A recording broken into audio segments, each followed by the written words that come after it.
บ่เคยจะคิดและบ่ลึกเลยว่าจะมาพบกัน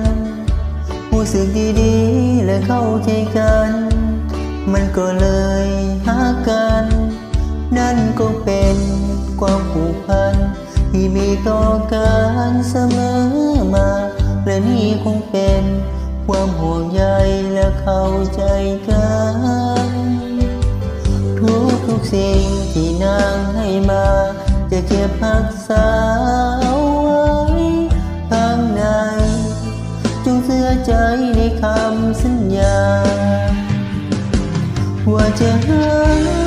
กเพียงนานรักนานตลอดไปสุดหัวใจของง่ายมีแต่นั้นจากวันนี้ส่วนนี้หลังจะหักเสียของทุกอย่างบ่มีทางที่อา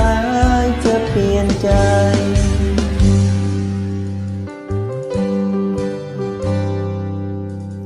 และจะหักและมั่นคงซื่อสัตย์ต่อหน้าอุปสรรคสิ่งต่างๆเอาจะผ่านพ้นไปจะไปยืนอยู่เคียงข้างนางทั้งตัวและใจนั่นคงเป็นความผูกพันที่มีต่อกันเสมอมา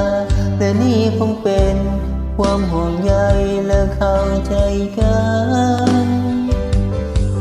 ทุกสิ่งที่นางให้มาจะเก็บรักษาเอาไว้ข้างในจงเชื่อใจในคำสัญญาว่าจะรั